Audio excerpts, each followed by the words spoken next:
Howdy, howdy, howdy. Welcome to another episode of Baked in the Cake. And once again, this is the podcast where you get smarter by the second. So stay tuned and stay very intertwined with what we're saying. And it's really important stuff. And we like to start off with the most important stuff, and that is our weekly obsessions. What we have been obsessing over since the last podcast. And I'm actually going to go last. I'm making that now because mine is that good. Before the show, I gave them a secondary obsession, but my obsession is so good that you must wait to build up anticipation for it, and it will not let you down. So I'm gonna let DJ go first. What is? I have three. Who said to do that? Breaking the rules. like this is anarchy or something. Okay, first, I'm obsessed with this new mug. Bought it at Walmart, and I had the same ice here all day, and it had like 3 or 4 drinks in it already. Like from this morning, I put ice in it. I know these have been out for a long time, but this is my new obsession. I even got the metal straws. I have like 4 of those that I never use.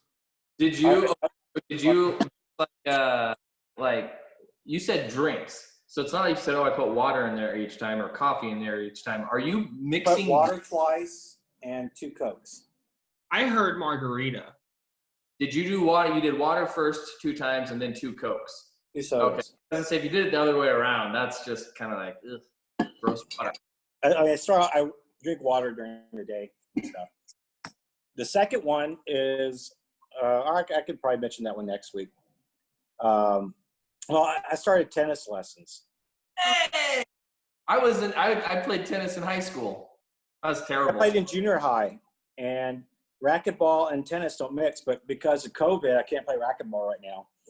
And so, because, it's confined space, and so I picked up tennis, been taking tennis lessons. And I think there's a lot of licking in racquetball, as far as I understand. You just have to lick. No, I'm just kidding. I'm just kidding. A lot of sweatiness and bumping into people. That is true.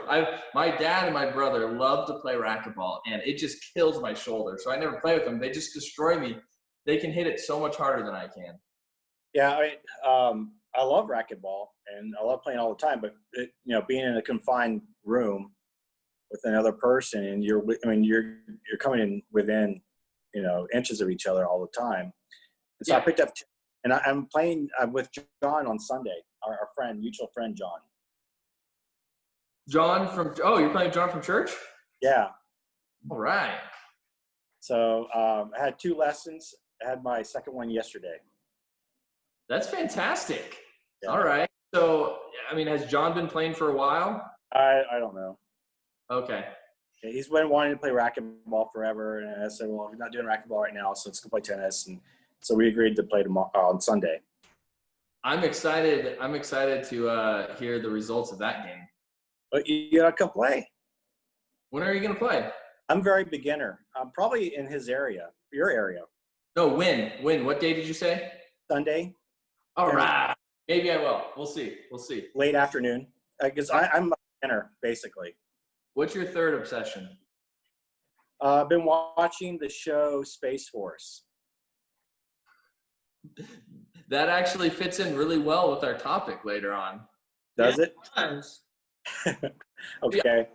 I love it. It's hilarious. I watched the first episode, and there's a lot of things that are just so minor, but they assume, and I think they put it in there for like serious purposes. You're like, okay, these people need to learn these things, but then they also are making jokes. Yeah. It was too manic for me. I was too stressed out the whole time. I needed it to slow down. So afterwards, I watched an episode of Cheers. I did, and I mixed it up. That helped me get through it. I mixed it up with my last week's obsession, which was Madam Secretary. I still think it's hilarious you watched that show.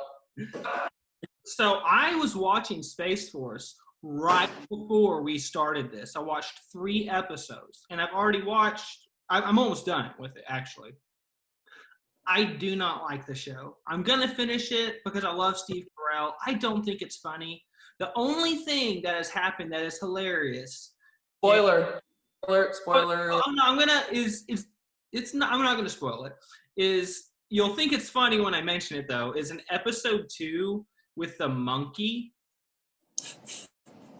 I've only seen the first episode. Okay. Episode 2 is hilarious because of the monkey. Okay.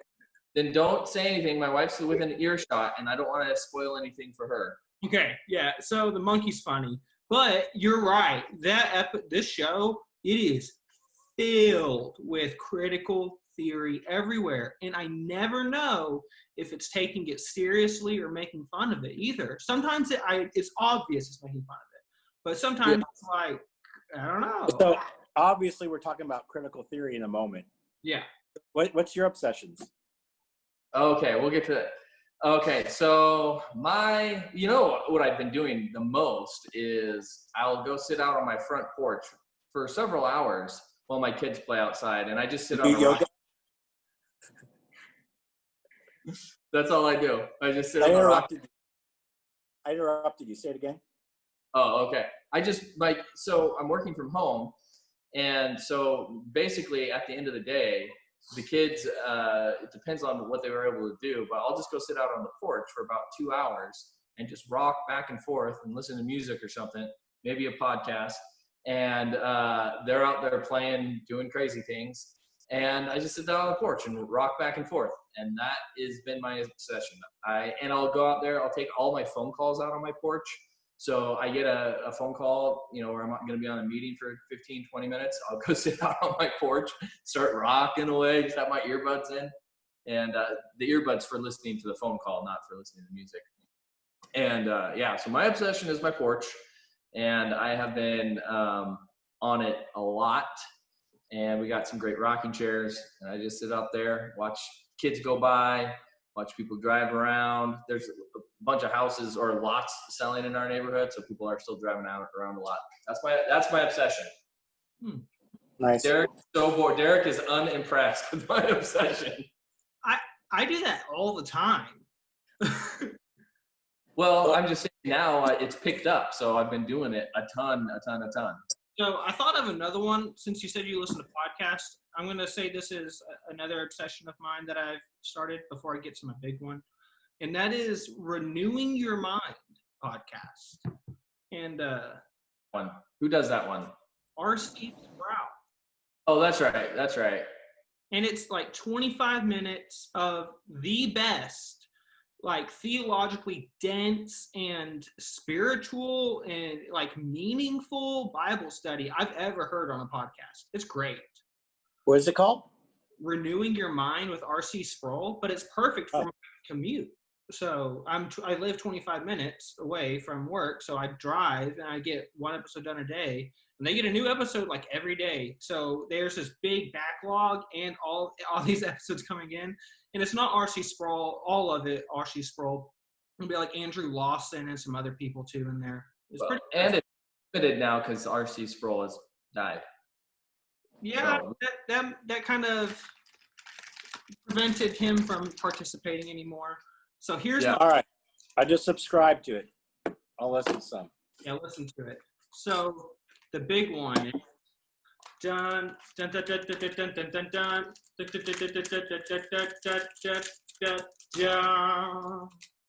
dun. Ruffles queso, huh?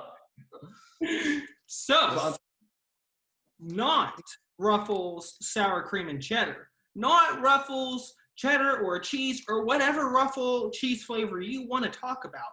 This is Ruffles queso. More difficult to find, doesn't come in the family size, and particularly spicy. So it is delicious, and I need everyone to go buy all of it. I don't like the appropriation of queso for Ruffles. Obvious reasons that will be discussed later on in the podcast. I think that Ruffles gets a pass because most of their sourcing comes from Mexico. Stick to ranch. Ruffles Ranch.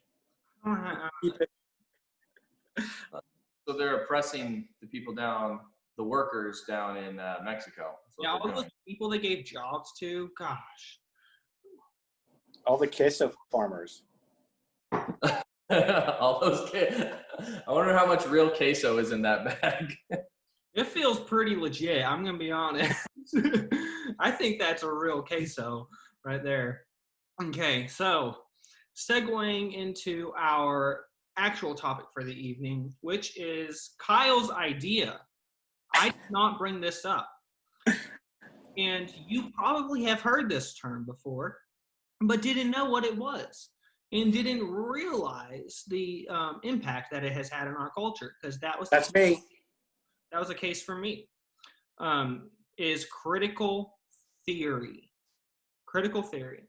And critical theory is an interesting thing. And whenever I just say critical theory, it sounds like a good thing. I like to think critically. This doesn't sound unattractive at all. That's exactly what it sounds like. Oh yeah, you want to be critical about things. That's exactly it. It's a good idea. But it doesn't have that ring of like, your radar doesn't go off with it like it does with intersectionality. Or, what's another one? People of color. Yeah, white privilege. It doesn't ring like that. And it slips under the radar because of it too. Implicit bias.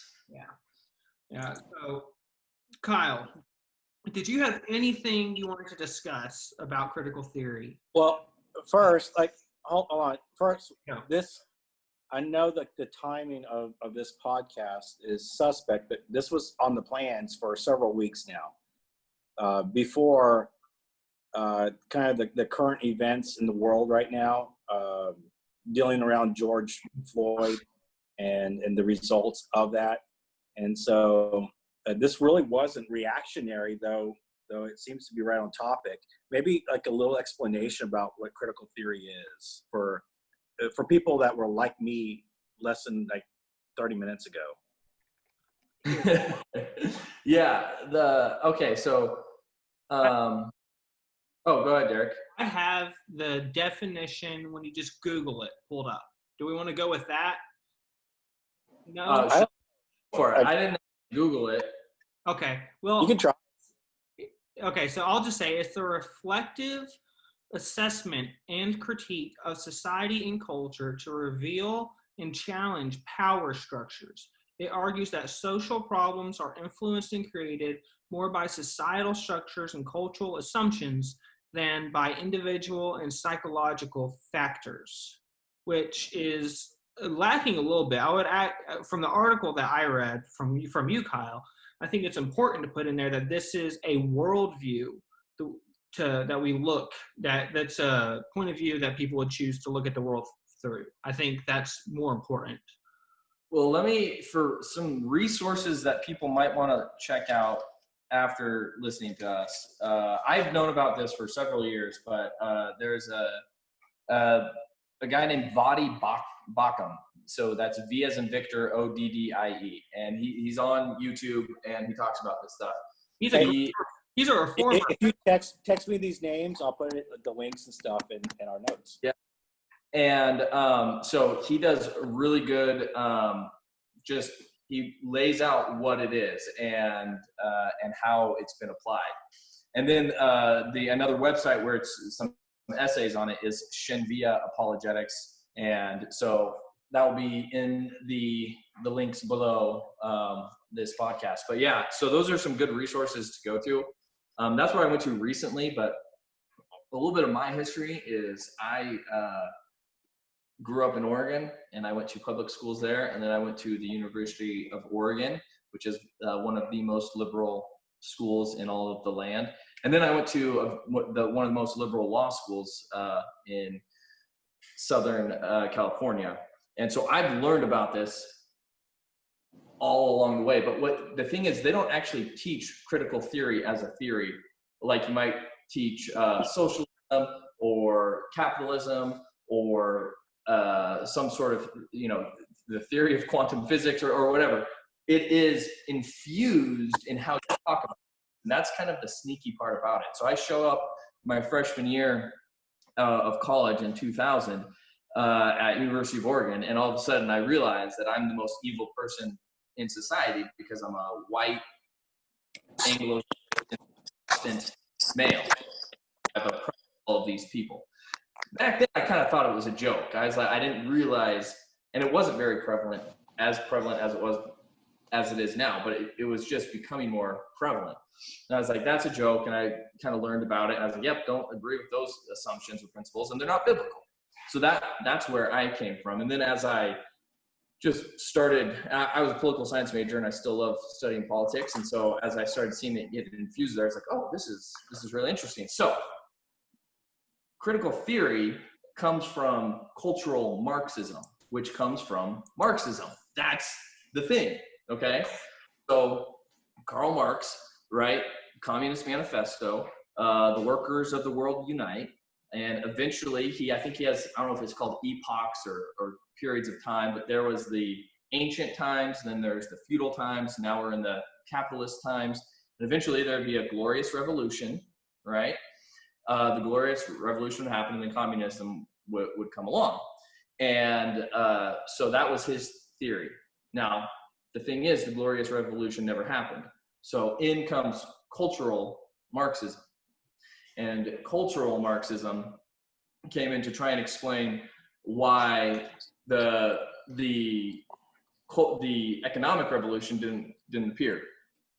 And that's where we get the ideas of, I wrote so many stinking notes, but basically we get the idea of cultural hegemony, and then we get the idea of from the Frankfurt School, which is like leveraging the idea of the media to infuse all of this stuff in society. So the first one, meaning cultural hegemony, basically they want to control the robes of society.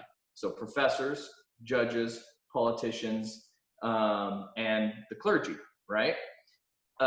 And so this is in the writings of these. This is one guy, I wrote his name down too, is Antonio Gramsci. So he's writing like the early 20th century. And he's going, look, you got to control these things. You control these things, then we can infuse this idea of cultural Marxism in there. So, well, what do you do first? You have to start with the philosophers or the professors, right? You start there and you start teaching this stuff, and they become the thought leaders.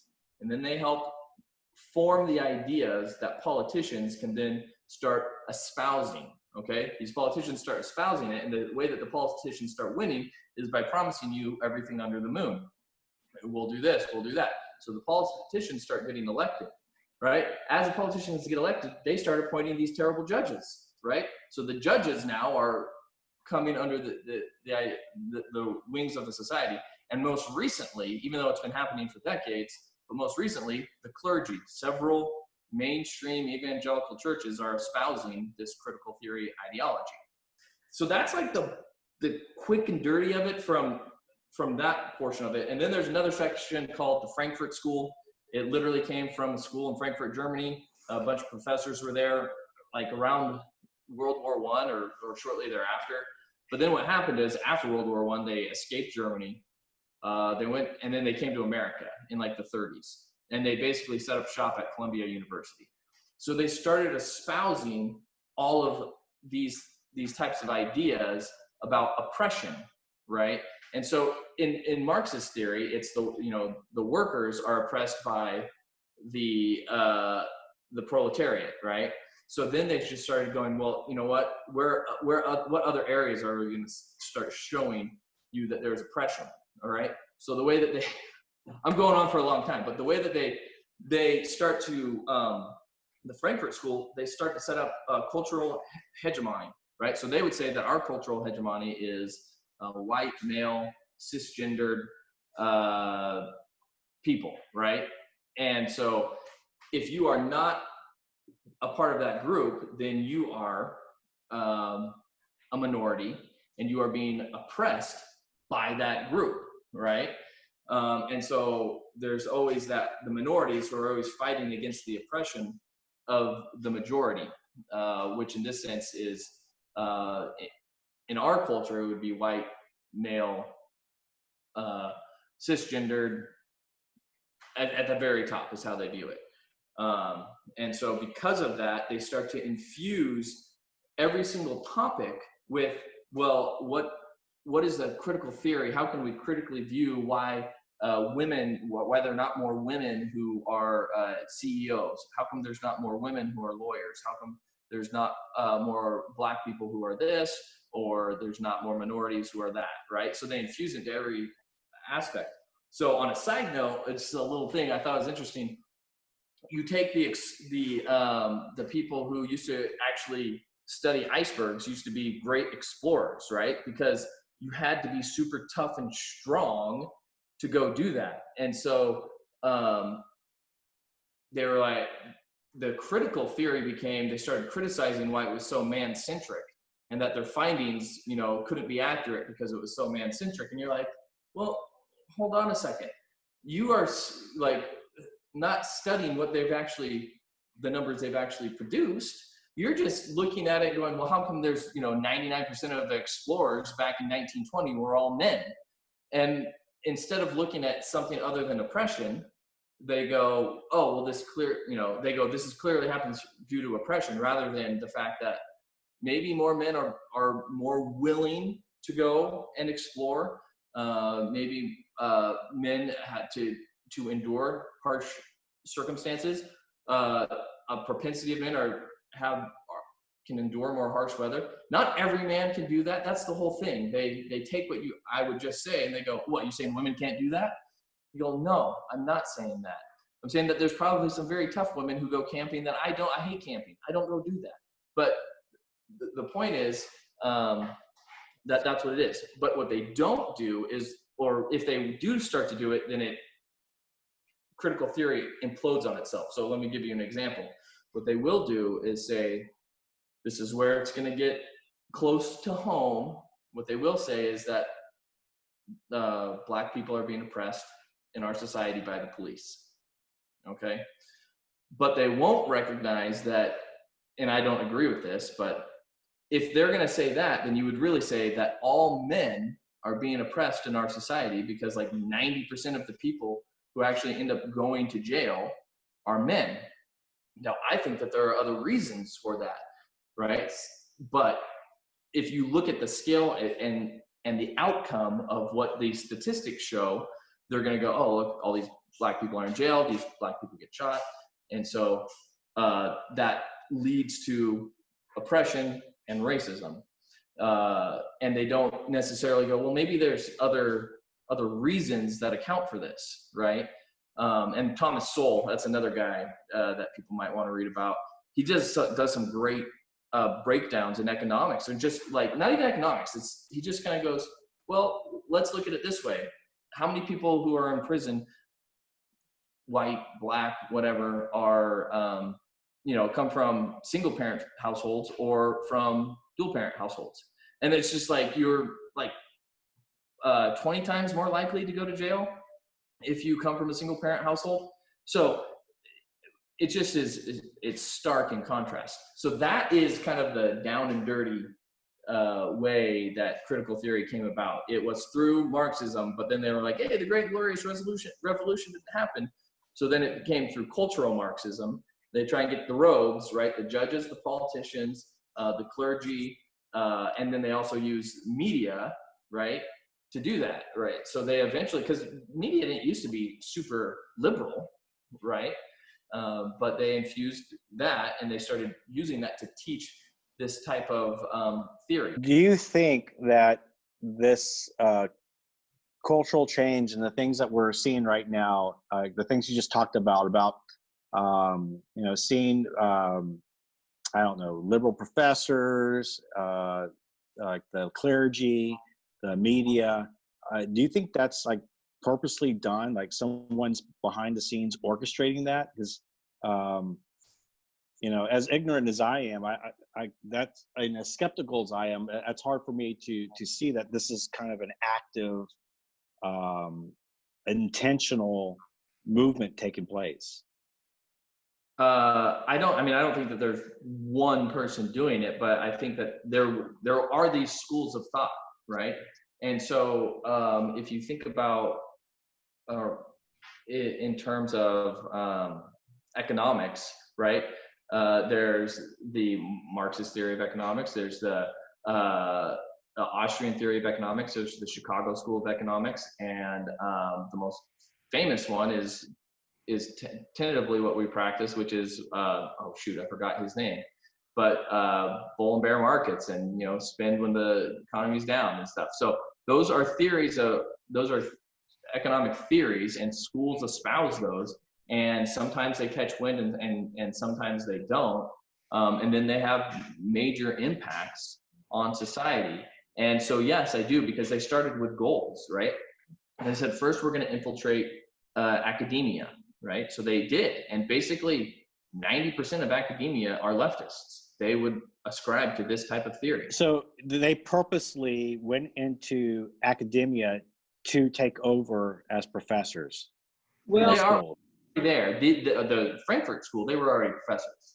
Well, you can look at where this actually happened, and look at these universities that are like Ivy League schools that started out as Christian universities, and then Darwinism came along, and with critical theory, they worked together. And now, if you go to Duke and get a religious studies degree, anyone can get a religious studies degree, and these schools preach universalism and or liberation theology, in which liberation theology is more relevant to the church specifically. Yeah, okay, so if you start with the academia, right, and specifically, what if you're going to start teaching the teachers this type of theory? Even though you're not going to say, hey, you're learning critical theory, you're going to point out to them all the different types of systemic oppression that happen, right? So that gets infused. So our primary and secondary education teachers start to teach that, right? They teach that through kinder. I mean, it's taught in all public schools. This is basically what is taught. I mean, when you read any social studies thing, this is the type of thing that is taught. And so that's why they call it the Cultural Revolution. And I mean, there's people who would talk about, like, I can't believe that what I heard in the Soviet Union, when I come to America, people are just accepting it voluntarily, right? When it was like forced upon them there. And so as you then are teaching from kindergarten up until 18 years old, this thing over and over. So when you're teaching math, you're actually explaining the oppression of white males in the mathematics. While you're teaching science, you're subtly teaching the oppression of white male, European, Western civilization culture of all of those groups, right? So it's always about the oppressor and the one being oppressed, okay? And that's what it falls apart, though, because in the article you sent too, because once the oppressor is not oppressed once the oppressed is no longer oppressed, they are now the oppressor in every scenario, because they're oppressing who the oppressor originally was, and it just is a circular logic that implodes on itself. Well, and the way that it's actually been playing out in the last 6 years. So the Supreme Court case in the last 6 years ago was Obergefell, and that's where the Supreme Court made a decree upon all 50 states that they have to license homosexuals for male and male licenses, for government marriage licenses, and female and female government marriage licenses, right? So that was 6 years ago. Now, fast forward to today, there's a lot of white homosexual males who are realizing that, or I don't know if they're realizing it or not, but it doesn't matter. They're not oppressed anymore, because they're still, because they won. They got their equality, is the argument. And so now they don't have on the intersectionality scale, they're not as highly oppressed as they once were. And again, I disagree with the entire scale, so I think it's ridiculous. But Dave Rubin is one of the big proponents who kind of realized what was happening and said, "Whoa, this is not right." And he calls himself a classical liberal, but he's definitely moved away from being. He was on the Young Turks and everything, moved away from being liberal. Yeah. So I recently learned about him and listened to some of his material. He's he seems like he's like headed libertarian and kind of flip-flopped in recent years. In fact, he wrote a book. Oh, I would definitely say this guy did not flip flop in any sort of like menial sense. Like I don't think you meant it that way. But this guy, I started listening to his interviews like 5 years ago, and about 4 or maybe 3 years ago, he had a guy named Larry Elder on. Larry Elder's a black radio host, and if anybody's listening to this, you can go to Dave Rubin, Larry Elder moment, and it's just amazing because Larry Elder's conservative.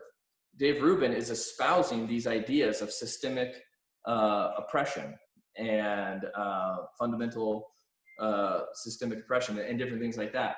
And he just gets blasted by Larry Elder. He's like, just where is it? Show me. What are you talking about? Point to it. What are you talking about? And it's a 20-minute long clip, and it's super awkward as you're watching it. Well, he literally got converted on his show. So that was the moment that he changed. That was the moment, and that's why I respect him, because he's like, this is really embarrassing, but I'm going to put this up here because I got absolutely destroyed. And so his favorite basketball player is Clyde the Glide Drexler, who's also my favorite basketball player. Hey, he's one of mine too. It was on his show. Well, so the first time I met Kyle, I was a minarchist. I was not really libertarian. I would have to say I was a constitutionalist or federalist or something like that, because I didn't understand libertarianism quite that much. Some form of minarchism. And then Kyle was the first anarcho-capitalist I met, and he kind of helped me organize these thoughts, because I'm looking at libertarian groups, and they're always at each other, and they don't actually argue that well with each other all the time. And so I had complete misunderstandings from like Open Borders, because they were misrepresenting themselves. And once I actually understood their position, I became one. But I understood their position from Dave Rubin's show. And he had Bryan Caplan on, who was you could say a whistleblower from the universities. Yeah, whistleblower from the universities, saying that he's like, I have this job that I barely have to work. I can't get fired from. And I get paid outrageous amounts of money, government backed. And what we're teaching is ridiculous. And but I watched his interview with Bryan Caplan, and I was like, oh, this makes sense. Like, all of this makes sense. We can have private policing. We can have private borders. We can have private everything. So Dave Rubin, actually, I don't listen to him that much, but his show actually caused me to be an anarchist. Well, I always kind of tease you a little bit in saying that it's just idealistic. But given the situation, especially in, is it Seattle that has the free zone now? I was like, man, this might not be too far off. Well, didn't they set up, they made that zone and then immediately set up private borders? Yeah, like you're not in the United States anymore or something. Yeah. But what's interesting about anarcho-capitalism, it's not idealistic, because it's based on the idea that utopias don't exist. Austrian economics operates on how people act, not how they should act. Critical theory and any economic theory paired with critical theory is telling people how they should act, and makes rules based on how people should act, not reality. So even though it seems idealistic, it's actually the most grounded in reality as we can be. Now this leads me to some of the things. These are the buzzwords, and I wrote them down. White privilege, systemic racism or structural oppression, implicit bias, political correctness, multiculturalism, intersectionality. Okay, a lot of these prey upon one's wanting, maybe having a sincere desire, especially within Christian society, when I believe that a lot of my Christian brothers and sisters are sincere in wanting to care for people. A lot of how people espouse these things make it seem like you're a bad person because you're one of these things. Now, the reason I sent that one video, to set this up, I sent a video with a late night host that was trying to explain white privilege to the world, I guess. And it's like a 6-minute video. And it's a discussion between him and a minority staff worker talking to him about white privilege. But before we get into that, an interesting way to understand critical theory is if you almost mirror it against the religion of Christianity. Now you got to remember, these people evolved from Western civilization. They evolved from Christianity.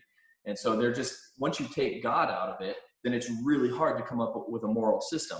But this is the moral system that they've come up with, right? So the original sin of critical theory is white privilege. That is your original sin. And the reason I call it that your original sin is because it's not anything that you can help. You are just born with it, right? So you just have to know that it's there. Well, I mean, what do I espouse? I espouse that all men are born sinful. All are astray from God, right? So it's like they mimic that type of theology. And then when I started watching that video where she lays out 3 ways to help, right? So the first thing is, she's like, well, you have privilege and you need to recognize that, right? Well, DJ, for all have sinned and fallen short of the glory of God, you need to recognize that, right? And so that's that. So another thing that she said is, this is a lot. So you have privilege, and because you have privilege, you've been able to live your life in a way that other people are oppressed because of how you live. And so his retort to that is, but I grew up poor. I mean, like, we were broke, we didn't have any money. And she goes, no. Just because you're poor does not mean that you don't have white privilege. You see, white privilege means that that's one thing you don't have to worry about, like all people of color do, that that's never held you back because of how you look. Right. Like, things were a little bit easier for you because you're white. That's what she said. Oh, okay. Yes, that's exactly it. So that's white privilege. And then you go into different tiers of oppression from there. And so then the next thing that, so she lists the things that she assumes. Now, this isn't a major assumption on her part, but she assumes that no white people were ever racially profiled or unfairly turned down for a mortgage loan. So this is what she says. All of these examples that she gives, like, there's hours and hours of research that people have done to disprove this, right? So one of them is unfairly being turned down for a mortgage loan because of your skin color. Now, Thomas Sowell does some great work on this. And I would, again, say, if you have time to read his stuff, it's amazing. But it's ridiculous. There's actually laws on the book preventing people from making a decision based off of that, right? And the proof of it is in the pudding. The proof of it is in the financial crash, because they were giving freaking mortgage loans out to everybody. Didn't matter what you looked like. You had a pulse, they gave it to you. That's what they did. And because in the 90s, the Democrats wanted to make it easier for the poor, the oppressed, people of color to get loans so that they could live in a house. Now, the underlying incentive, let's assume that these politicians didn't have evil motives. Well, let's assume that the people who voted for that didn't have evil motives. I kind of think that all politicians have evil motives. But right? Home ownership, I think we all can say, that's a good thing. You own your home, you're going to take better care of it. Not necessarily like you're going to trash a home that you're renting, but you're going to go, I'm going to be in this for 30 years, so I'm going to have to build this fence. I'm going to have to paint this wall. I'm going to have to do these types of things. And so that's what they did. They made it easier for people who didn't have the credit rating to apply for credit. More loans got granted, and boom, we get a housing market. Now, there's other things related to the Federal Reserve, but that's one area. Look how long I had to spend 4 minutes explaining why she's wrong on one of her examples that she gives. And Thomas Sowell gives an example. He goes, just look at credit ratings. He goes, Black people have a credit rating that's here on average. White people have a credit rating that's here on average. It's nearly, that credit rating is based on a algorithm on how you spend and pay your loans back. So they don't know what color you are. All right, that's the crazy thing about it. And the other thing is, and this is where the reason that critical theory also folds in on itself is, so you got Black credit history, white credit history, Asian. credit history. They do better. They have better credit scores, and they get approved for more home loans than white people do, right? And so you gotta realize that, okay, it's clearly not somebody's race, which I think is a made up thing anyway, that you're dealing with. So that was that one. Any comments? I went on for a while. Well, I had actually been reading a little bit of stuff about what you're talking about, and am I right? They call it redlining. Yeah, correct. Redlining. Okay. But in what I have read, I thought this went on before the 90s. I thought this was like a period of time where blacks were being denied home loans and things. Oh yeah, it certainly happened in the past. It has happened in the past. You're just saying it doesn't affect us today? It's not. I'm saying that today, nobody is looking at a loan application and going, oh my goodness, they're black, I'm going to deny these people. I don't even know if the person who's going to make the decision on the loan application has that information in front of them. Yeah. If they're doing it properly, which they have to, they're being regulated for it. They got to look at their income, right, and a down payment, and what are the types of things that they may need to qualify for, how they're going to get their down payment, what their interest rate's going to be, what their credit score is. They're looking at all these other things unrelated to how much melanin somebody has in their skin. Now, I do think, I want you to change my mind, like Dave Rubin on this, Kyle. I am not offended by the term systemic racism at all, really. I think it's a thing. I think the government has put in things that have a system that is racially biased that benefits other races than others. I'll give you an example: affirmative action. I got less money to go to college because I'm white, and guess what? My argument's not good enough because, like the video you sent, Kyle, I'm like, I grew up poor. I didn't have money. I didn't have any money to go to college. And I was like, I got less money because I'm white. You just hurt someone in poverty with your thing that you said is going to bring people out of poverty. You don't care about me. You wanted to bring people of color out of poverty, not white people out of poverty. You don't love everyone. And that's why it's separate from the Christian worldview, because I've been arguing against all of this, against critical theory. And I came to this, I want to say on my own, until I read this article that you sent us, Kyle. I'd never seen it clearly laid out. So I came to the logical conclusion myself that other people previously had, is that it's incompatible. You cannot have both, because Christians find people's value in that they are made in the image of God, not their race. And what's interesting about critical theory and the way that people act, like with this whole police brutality thing, I was like, you care about minorities, right? I care about minorities. And I'm playing devil's advocate a little bit here because I care about individuals. I care about everyone. And I was like, if you care about minorities, then what about the minority of Black people who hold conservative views that disagree with you on everything that you're saying? Why? They're a person of color, and it's a smaller group within that people of color. So why are you ignoring their opinions? Why are you doing that? Well, I don't think we should take any of your opinions seriously because you're both white.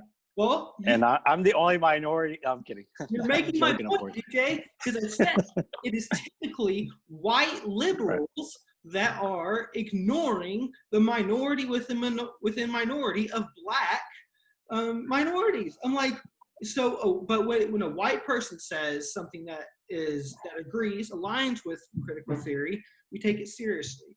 When a white person says it doesn't, we ignore it and say, you could never have an opinion. You would never understand any of this because you're white. And it's usually a white person telling us that. And it just implodes on itself. And I say, once again, this is Kyle's going to love this line. He's heard it before. I am for the greatest minority, the individual. Okay, I want to hit on that because, in the pre-show we were talking a little bit, And y'all noted frustration like with me over the last couple of weeks, and I have a lot of frustration. And it's frustration. I mean, at everything taking place in the world today. And for me, I wrote an article a long time ago, probably like early 2000s. It's in a paper. You can find it online. It was in the San Marcos paper, and it's called Poverty Thinking. And I still think about that today. And I'm speaking as a minority and Hispanic, Mexican American in Texas. And I was just raised where I was told to take personal responsibility and personal responsibility for my life. My father was one of 13 brothers and sisters, was the first in the family to go to university at a great cost to him. And he got a master's degree in chemistry and actually moved away from the Central Texas area to Houston, where I was born and raised. And so I wasn't raised around, the Hispanic culture so much. And there's been times where I've been called a sellout. I was raised in a white community near chemical plants where education was greatly emphasized. And like when I was going to high school, it wasn't about if you're going to college, it was where you're going to college. I mean, that was the talk. It wasn't not going to college was not even part of our discussion. It was just part of kind of where I was raised in. Now, I would say I was pretty privileged because my father, he worked his butt off, getting into education. I mean, he worked road construction while he was going to school. And by the time I was ready for college, he invested money and I was able to go on his dime. But I always felt like I couldn't squander it because he paid for it. And so I worked really hard to go to school. And so in a way I was privileged because I had an education paid for. Yet I can speak maybe on behalf of my father that he wasn't, but he took personal responsibility and sacrifice and worked his way up. And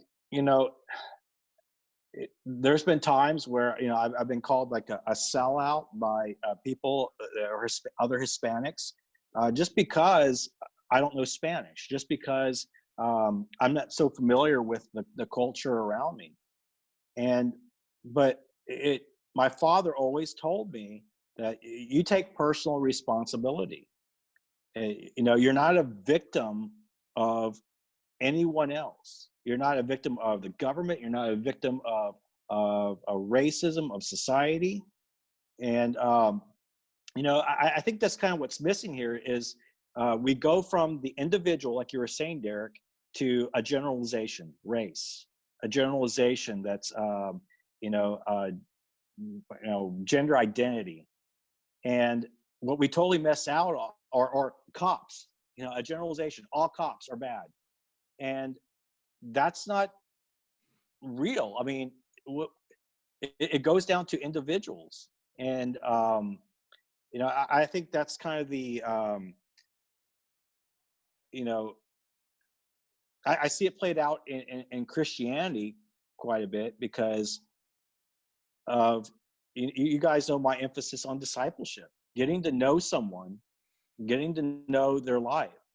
And, in doing research, a little bit of research before this, I heard Jordan Peterson make a great talk on this because I looked up personal responsibility. I looked up those terms and Jordan Peterson came up, probably the number one. Clean your room. What's that? Clean your room. I don't know. He was doing an interview with an Australian reporter. No, I'm sorry. His one of his things is clean your room. Oh, you have to explain that. Oh, it's great. I mean, he just goes, look, if you're wanting to change the world through revolution, maybe you're not prepared to lead that revolution if you can't even clean your room. And I mean, there's different people that have different levels of cleanliness. So his point wasn't like, you need to have a clean room. His point was almost like, look at yourself. Maybe you have a plank in your own eye. Mhm. So clean your room. That's become a very common refrain. Well, it seems like it's fitting in. Like, millennials are made fun of a lot because of like their entitlement, because they and again, that's a generalization in itself. But it's like this idea of I'm not to blame for anything that goes on. And so one of the arguments Jordan Peterson made was that it's our adversity and our trials in life that build our character and make us who we are. And that's the real success, even though there's times when people are put down or, and every single person goes through a difficult life. Life is not easy. They go through their own trials. It may not be racism. It may not be being pulled over by a cop and being mistreated, but life is hard. People deal with suicides, death, drugs, alcohol, sickness, and you name it.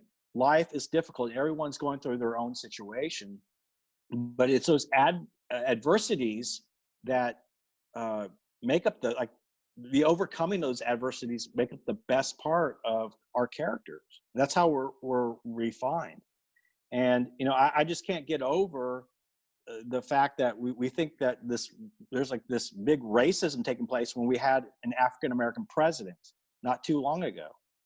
That clearly demonstrates that you can rise up.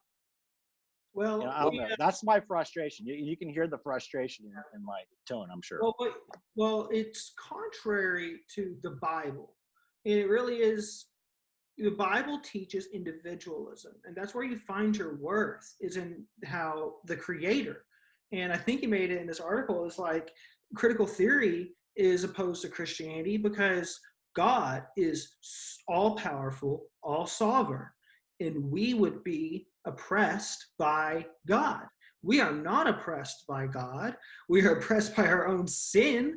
And so that's one way it's completely, but the Bible throughout, and when I first met Kyle, I was struggling with this because I'm like, I don't think I still actually agree with this. I don't think a lot of the Bill of Rights and a lot of the amendments, they add these amendments saying that these are rights given by God, not by men.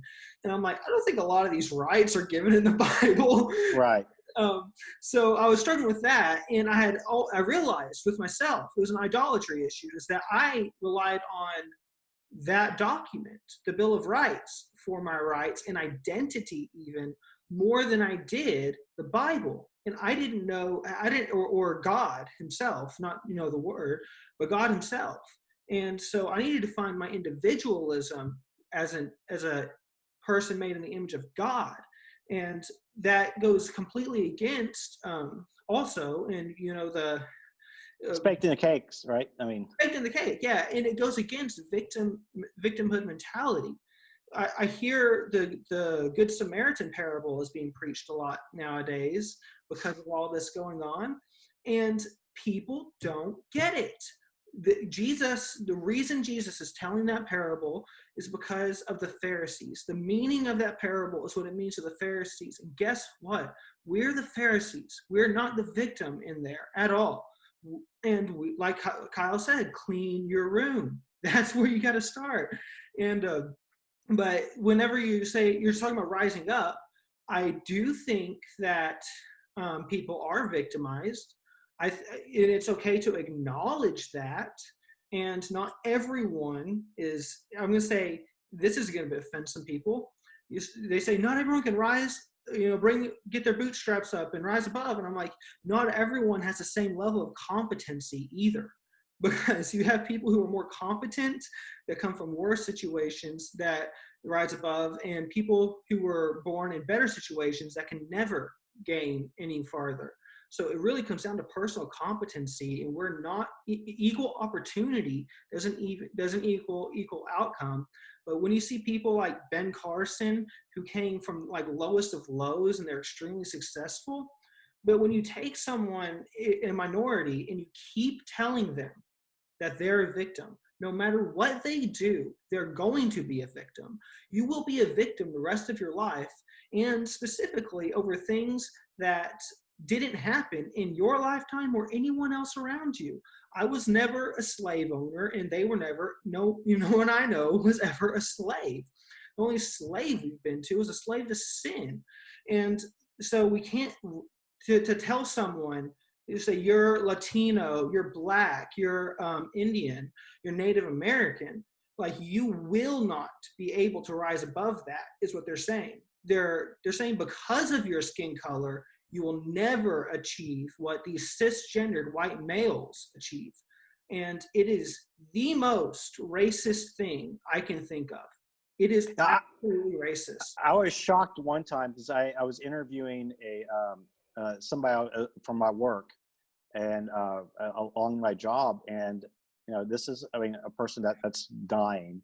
He was African American, and he was telling me that he's from a family of African American slave owners, and I was like, what? Owners? Oh. Well, it's like 3,000 Blacks when the Revolutionary Wars fought. I think like 3,000 Blacks owned 30,000 slaves or something at the time. Yeah, I was like, wow, I didn't know about that, and I had to go look it up. Like, he was part of I forgot what he called it. They would have these social-like gatherings, but it was of an African American community, and I had to go look. I could not believe it. It was, I think, in Northern Virginia, where he was, and I was just like, really? I didn't realize that there were that happened. And he's, oh yeah, and they would have these, like, they were all dressed like fancy, like like you would see like the people in Gone with the Wind. I mean, like the dresses, like the women were in dresses. You can't mention Gone with the Wind anymore. Don't talk. I know. Sorry. You're gonna get us canceled. We believe me, we were already canceled. Debutante. Is debutante something? Oh yeah. Well, isn't that like a socialite kind of? Yeah, he was talking about going to like debutante gatherings or balls and stuff. I was like, what? I'd never heard that before. And that's yeah, amazing. it was, yeah. Okay. So one of the things is that we have to remember. Again, I go back to this, that for all have sinned and fall short of the glory of God.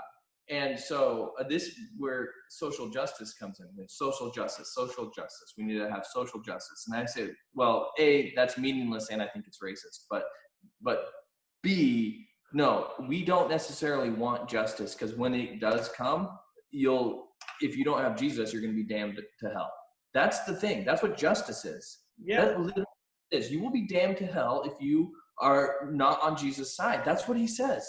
There's nothing that I can do. There's nothing that you can do. It is, we are bad. We have selfish intent. That is the main thing about this, is there's nothing without Christ. We are nothing without Christ. And as you said it earlier, and Paul said it, when he was writing, we are slaves to sin. And it's Jesus who frees those bonds. And that's how you bring about justice. Or actually, it's not even how you bring about justice. I don't even mean it that way. What I mean is we better pray for mercy and grace is what we need to be praying for upon our country. Mercy and grace, because if we got the justice we deserve, it's not just white people who would be smoked, right? It would be everybody.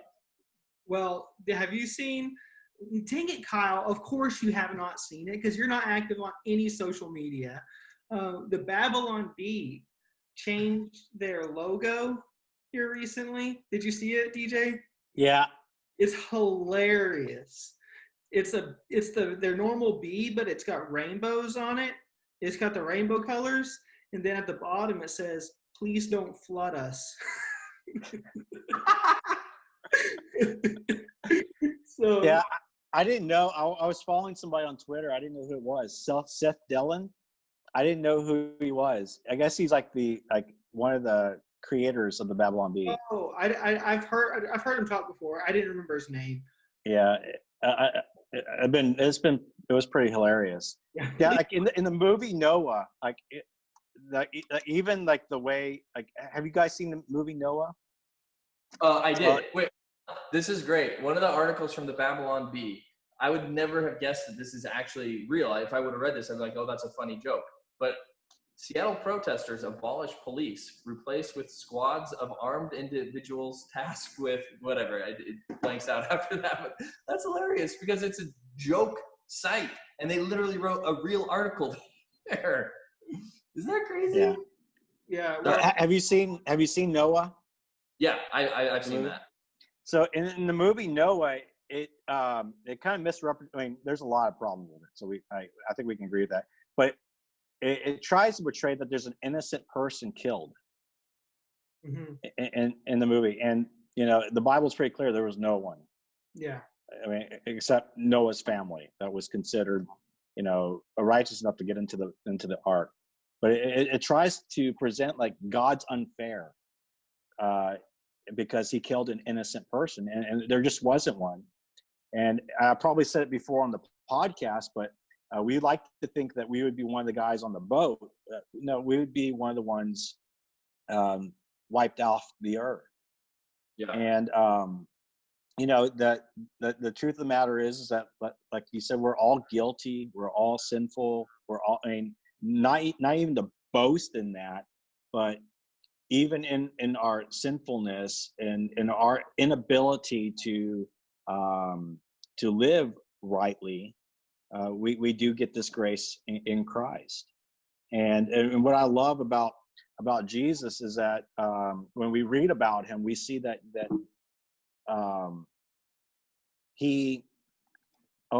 we see the reach of his ministry, not just going to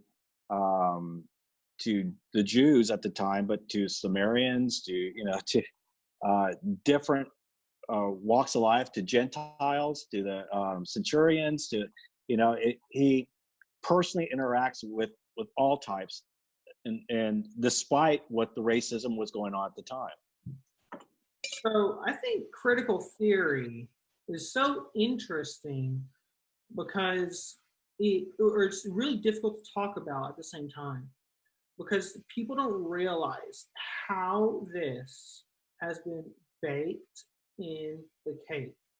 And I'm saying, coming back to the name of the show, Baked in the Cake, we feel as Christians a lot of times that we have to go with what appears to be the more compassionate view and not acknowledge the truth. And I think liberation theology is going to be up and coming in the church, and it's going to be really hard to talk about because of the cultural influences that it's had on people. I have a question. Is liberation theology kind of like a child of like the emergent church? Did you guys ever hear of the emergent church? I don't know what that is. Okay, well, the emergent church. Yeah, I've heard of emergent church. That was like Brian McLaren and that the one guy who decided he didn't believe hell existed, and now a lot of people are doing that. And they basically take away any of the wrath of God against sin. Yeah, you're talking more like kind of the seeker sensitive,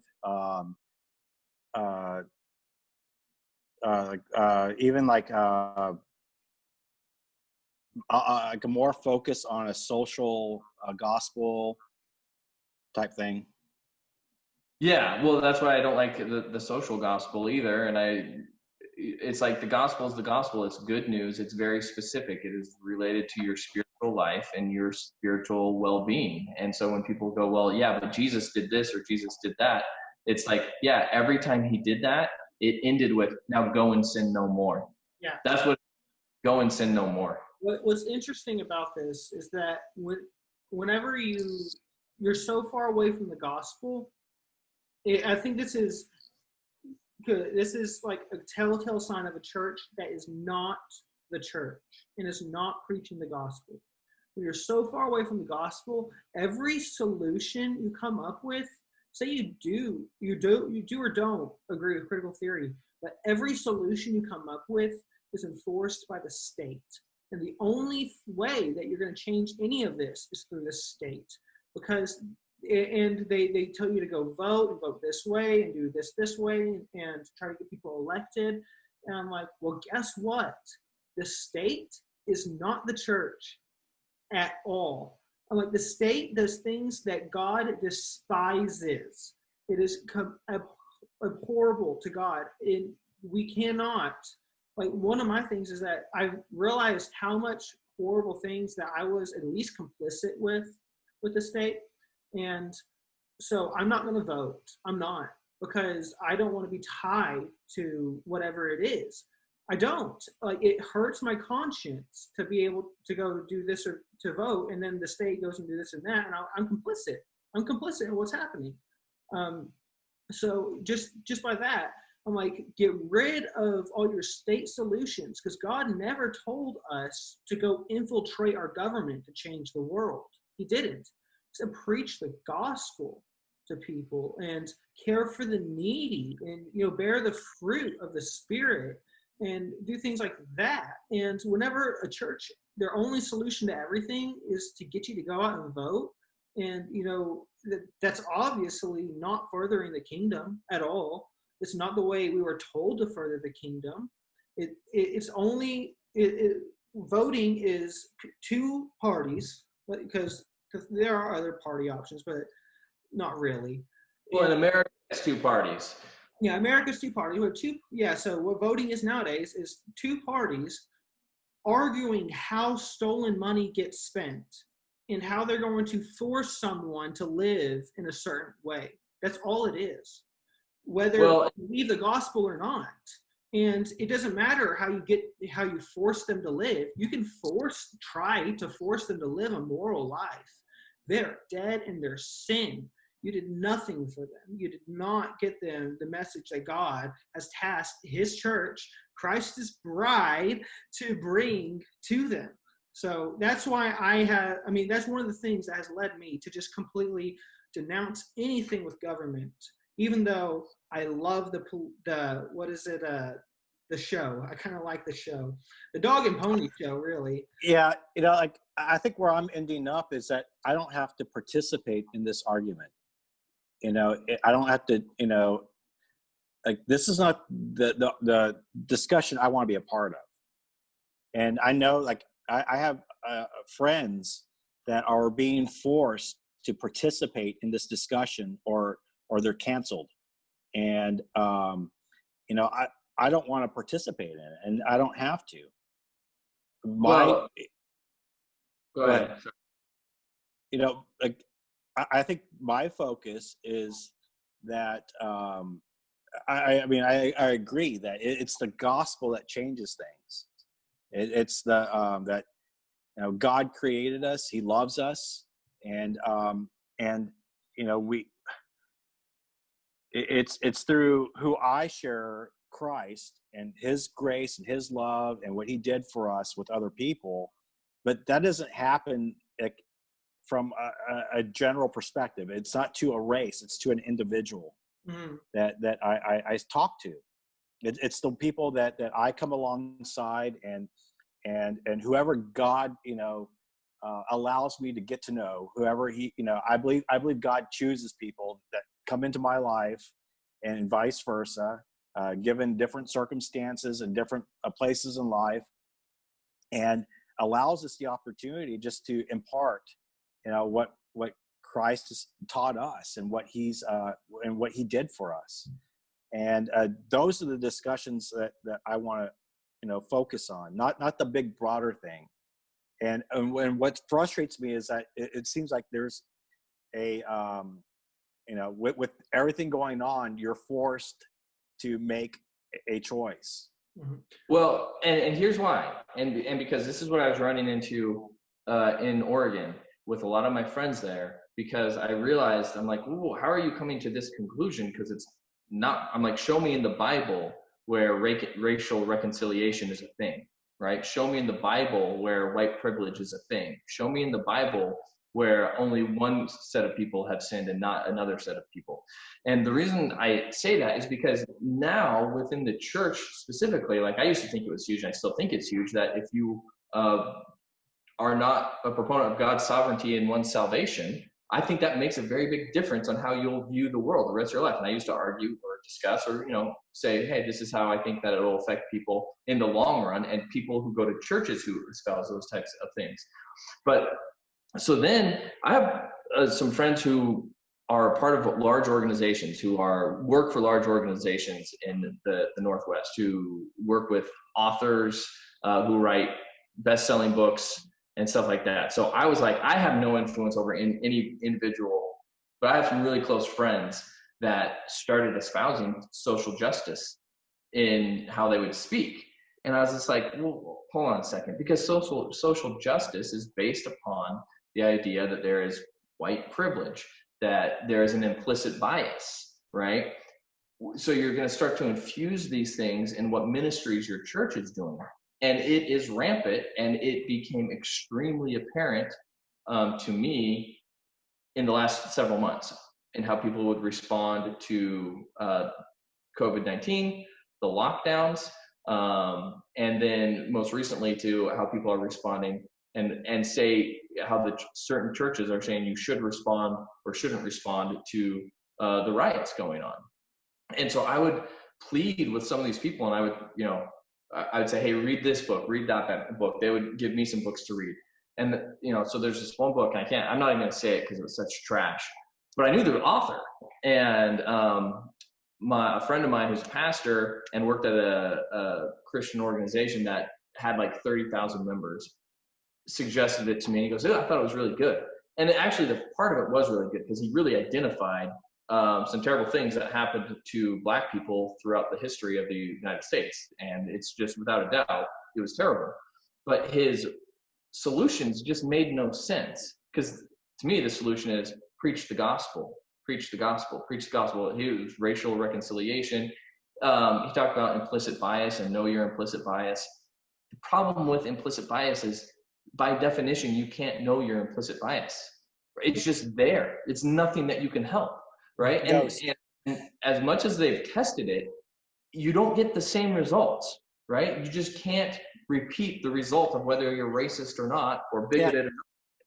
That's part of the frustration I have with the protest, is that what change are they asking for specifically?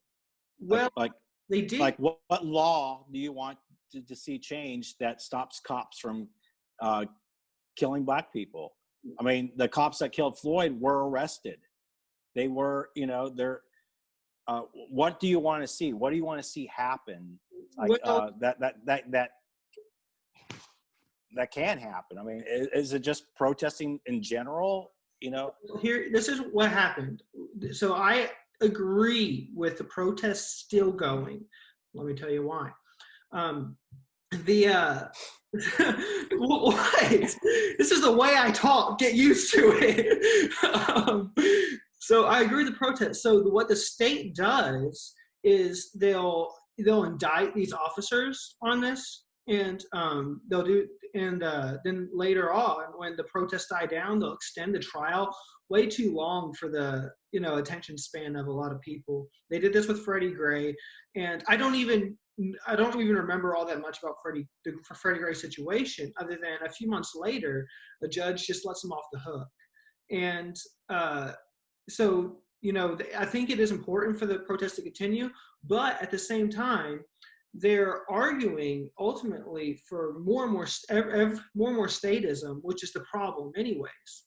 And just because they can make a mandate from the state that says that the cops can be sued, which I think is good, but honestly, once you get into that arena, every mandate expands the state. You are now a part of the people who were doing that. And so I don't want these cops to get off the hook. I will say they also raised from murder one. What was it, Kyle? Is it they're raising from I thought it was murder 3. So murder 1, 2, 3, and then manslaughter. So he got charged with murder 3 and manslaughter. Okay, they raised it to murder 3 from something. Am I right? Well, okay, murder 3 is the lowest type of murder, so it's technically the easiest to be convicted of. Murder 1 is with malice aforethought, right? You I planned thought it. it was murder 3 to murder 2. That's what I thought it was. Murder 3 to murder 2. Okay, so they raised. Yeah, it went up. I thought I had it reversed. Is the issue? Well, I would have to look at Minnesota's specific statute, but the thing about murder 2 is that you'd have to show intent. Well, it's harder to convict too. It is. So now it's possible he's going to get off the hook because of the court of public opinion, really, and it's not even a fair trial at that point. And I want him to have a fair trial because I want a fair trial one day. I don't want the court of public opinion deciding my fate. And so there's a lot of issues with that, but their goals are extremely misguided because it's not an organized movement. And a lot of the money that goes to Black Lives Matter just goes to Democratic candidates. That's all it is. And they're the people who put the laws in place.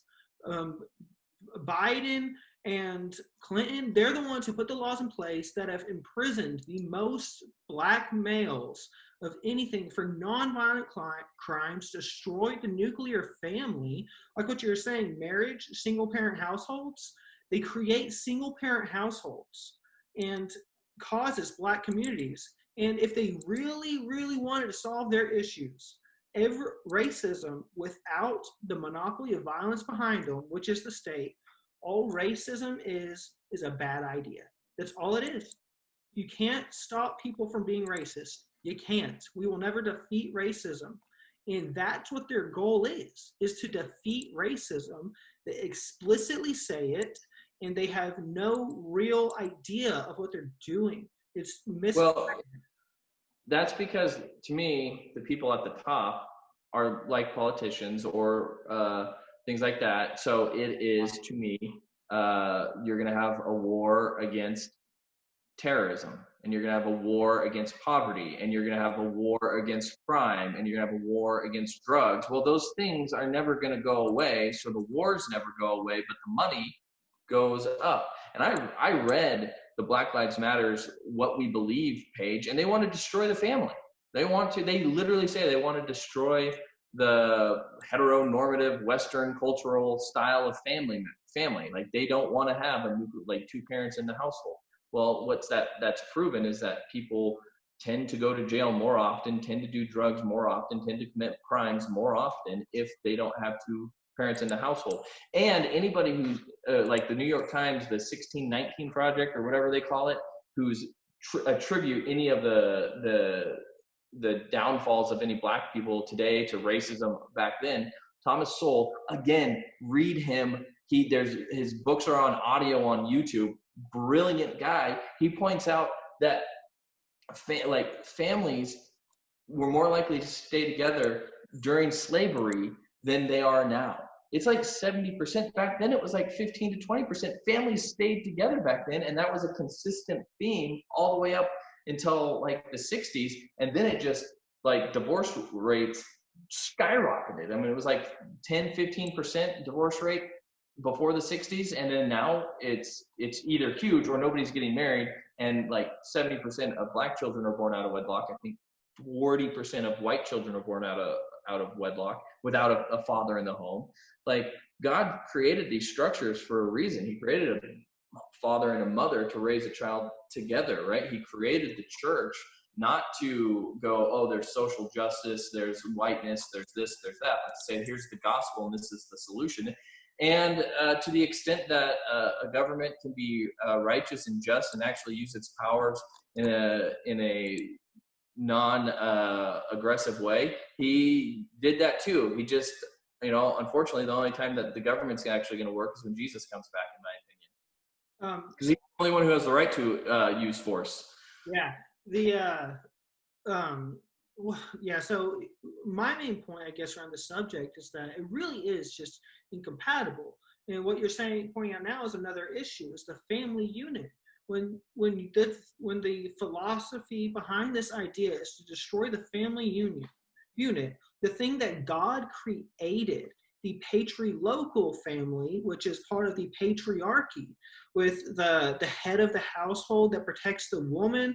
And Jesus, when he's telling people to care for the marginalized, the poor, the widows, the orphans, it's because in the society they lived in, they actually had more of a strong family household that cared for one another. So if my brother died, I would take his wife into my household so she wouldn't fall into prostitution and starvation if she didn't have a male son to be the head of her household. And this is all designed to protect people and protect women too. And what this is, God's design is explicit rules in the book of Ruth. You see this, it's the kinsman redeemer, and Jesus is the ultimate kinsman redeemer. And whenever you try to tag on a philosophy that completely destroys what was ordained by God, yeah, it's pretty obvious these two can't go together. They can't. When Jesus said the marginalized was actually pretty few, because, and you knew who they were because they didn't have a man to protect them typically. And men are considered, this is going to offend too, they're considered to be able to capable of caring for themselves much more than women and children. And yeah, in defense of protection, right? Yeah. Because so why the family unit's important, but that's why the church is important too, because we want to bring each other, take care of each other if we need to. Kept people more wealthy. Abraham was very wealthy, even during famine. It kept the household together. People were more wealthy, stable households. And whenever we can't reject these ideas, what we think is our social constructs that are just built by us. We just made up all these things. I'm like, no, this is the way God designed the world to go round. Seriously? By the way, we need to jump back a long ways, because we just went on so many rabbit trails, but structural or institutional oppression or racism. Okay. There is a lot of good videos on there, on the tubes about that. A great one just to watch somebody get their mind changed was the Dave Rubin one we talked about. But you got to think about it. And again, read Thomas Sowell, but he just goes, look, there's no law on the book, which would be institutional, right? That's when it's institutionalized. It used to be that if you were black, you could not go to Alabama University or University of Alabama, right? It used to be that you couldn't go to this restaurant or that restaurant, or you couldn't drink out of this water fountain or that water fountain. Those were laws, oppressive laws that were institutionalized. None of those exist anymore.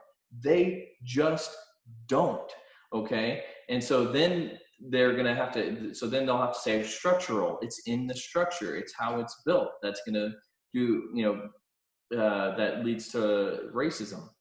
In my opinion, if there is some sort of structural racism, which doesn't make any sense, but if there is, it's all based off of the laws that they want to impose on everybody else, right? So one of the examples that she says, hey, you can work on affordable housing. That's in that video, going back to that video, she goes, work on affordable housing. Well, guess what causes structural racism, which is not really racism, it just causes worse things, is if working on affordable housing is regulating the housing industry to make houses more affordable, right? If you do that, then less people are going to build houses. So therefore, the supply will go down, the demand goes up, and it costs more money.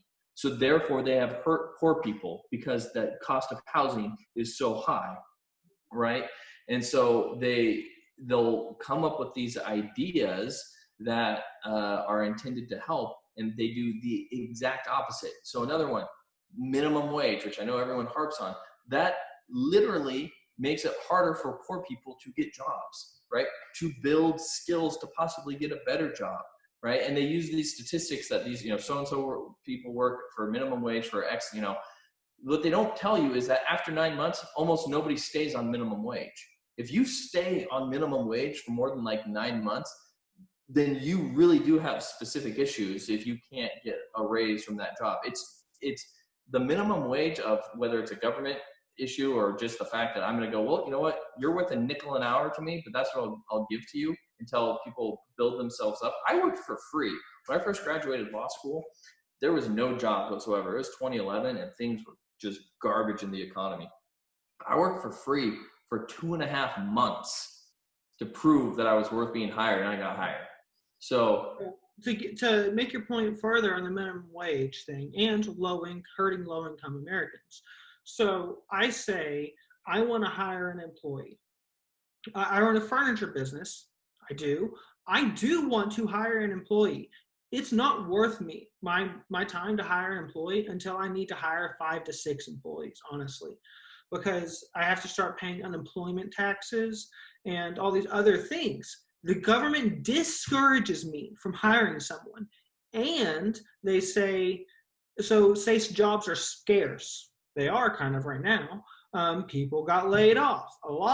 Millions of people got laid off. So jobs are scarce. And someone says, I need money. I am making $0 an hour with my non-existent job.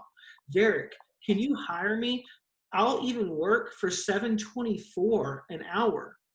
I'll work for $7.24 an hour.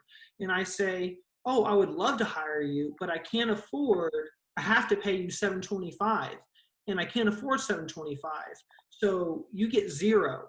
And I'm giving $7.24 because to point out the ridiculousness of minimum wage. And it makes everything else more expensive anyways. Especially the small business owners. Yeah, well, so let's put it this way, because my goal is to use my business to further the kingdom in a Christian manner. I want to hire one guy. I really just want to hire one guy, and I want to work alongside him. Hopefully, I want to hire a non-believer, and I want to teach him a marketable skill. I want to work alongside him and improve his life and disciple him through my business. That's what I want to do. And I would actually make more money if I could hire someone else, because I have work that is not getting done because I'm a one-man job. And if I had more labor, I would get it faster and get through more work faster and make more money. I wanted to just say, because I was starting this on structural or institutional racism, and I wanted to bring that around to point out that none of these things that they try and point out where there's a disparate outcome, that's the thing. That's where they'll go, well, how come, X% of people, how come women get paid 77 cents on the dollar? How come there's a disparate outcome of what's going on? How come there's only 3 women who are CEOs of Fortune 500 companies? And their solutions do all of these things that are actually worse for not any race. They're just worse for poor people. They just make it harder for people who have less. And that's what I want to point out with all of that. It just makes it hard. The equality of outcome it leads to atrocious and terrible things. And then a lot of people will go, well, no, I don't. Yeah, the quality of outcome you can't do, but the quality of opportunity, I'm even loath to say, yeah, we need the quality of opportunity, because then that goes to say, well, my opportunity was already higher because I had this privilege. I was born, with whatever, 2 parents. LeBron was born with a tremendous ability of athleticism, and it goes back to was it 1984? I don't know. Can't remember what book it was, where to basically make everyone equal, you had to wear a hat, right? That was connected to your brain, and it either dumbed you down to get you to the same level as everybody, or it brought you up a little bit so that everyone was at the same level, because that you realize that the moment that you reach some sort of equality, the moment that anybody makes any sort of trade or change or anything to that equilibrium, you're unequal again. And so they're always trying to achieve something that is absolutely impossible. And that, again, goes back to, if you bring it all the way back to Marxism, trying to bring about the glorious revolution. It's a utopia. I mean, Yeah. they're all based on utopias. And we I mean, I think the fact that all of this is leaning towards a utopia points out our desire that, or you could say desire for a savior, but we all have a Messiah complex, whether we acknowledge God or not.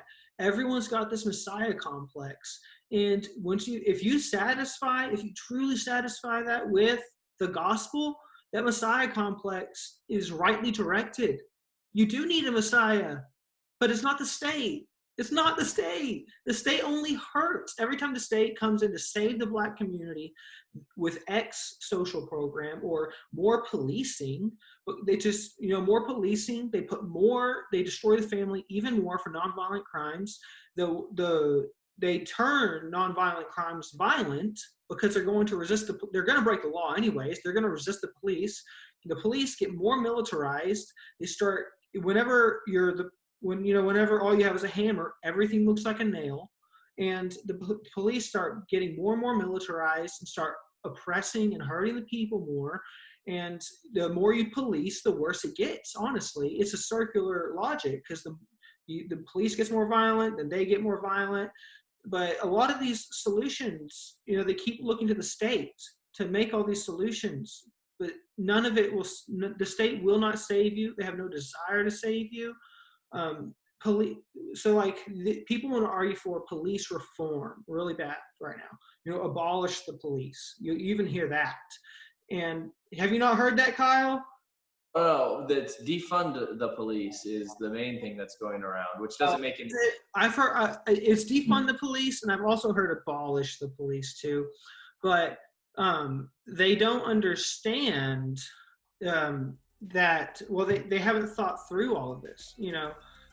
Like in our Ancapistan ideas, we have places that we're going to roll back the state and structurally put something in place of it that's privately funded, and they just want to tear apart their community all over again. And it just doesn't make sense. And I really just think that this is why the gospel is the most important, is because it's all seeking a Messiah. And they don't know their Messiah. They don't know their Savior. All right. There you go. They don't know the Messiah. There you go. Place to end there. It is a good place to end. We've been going for a while tonight. We got it all recorded this time.